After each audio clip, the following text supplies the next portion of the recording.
Tapi selamat menalatai, salam sujud kerendam melempang. Om Swastiastu. Perkenalkan, nama saya Miranda, NIM 2404007, Prodi Teknologi Informasi semester 2. Berikut saya ingin melengkapi video tentang Gen Z yang sedang diwawancarai oleh HRD. Jadi menurut pendapat saya tentang video Gen Z yang sedang diwawancarai oleh HRD, dimana menurut saya adalah Gen Z di sini berbicara kurang sopan terhadap HRD karena di zaman era digital yang semakin berkembang di sini, dimana Gen Z itu bicaranya lebih kayak informal dan instan. Jadi mereka tuh tidak kayak pandang bulu lah, seperti itu. Jadi kayak orang yang dewasa di atas mereka tuh mungkin mereka tuh menganggapnya mungkin sebagai teman sebayanya gitu. Jadi Gen Z ini terpikir mereka lebih nyaman dengan bahasa yang lebih santai, sehingga mereka tuh tidak terpikir bahwa kata-kata mereka itu kurang sopan, seperti itu.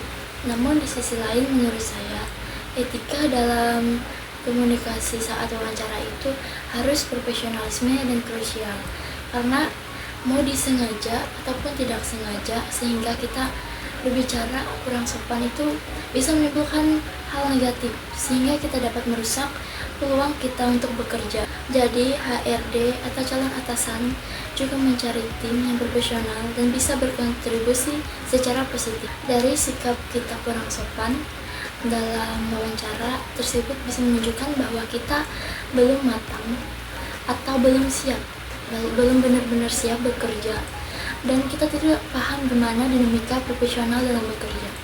Meskipun gaya komunikasi baru itu dapat menghasilkan gaya positif, tetapi ada batas-batas yang perlu kita jaga, menghormati orang lain. Contohnya seperti wawancara tadi.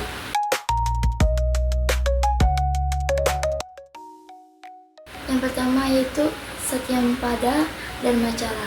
Berbicaralah kebenaran dan lakukanlah kebenaran.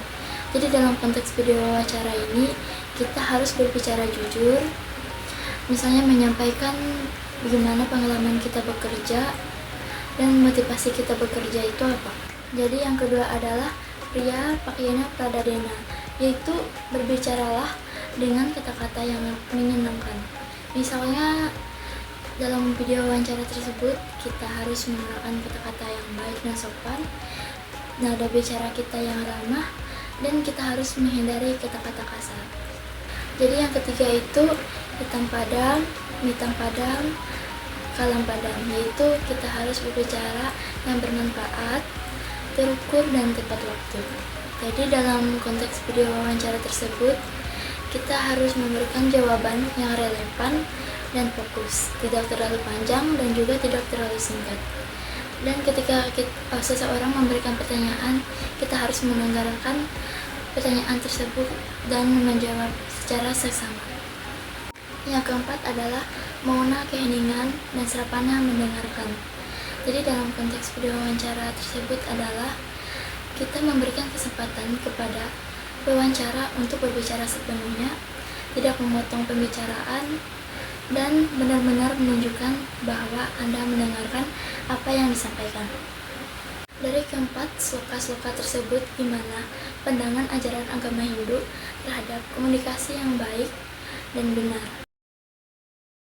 Jadi kesimpulan saya tentang video wawancara tersebut adalah kita harus berbicara yang sopan dan baik, yang benar terhadap siapapun itu, maupun dimanapun kita berada. Kita harus bisa menghormati satu sama lain, dan bagaimana cara kita berkomunikasi yang baik dan benar, seperti itu. Saya tutup dengan Permasanti, Om Santi Santi Om Sahai. Terima kasih telah menonton. Dadah guys.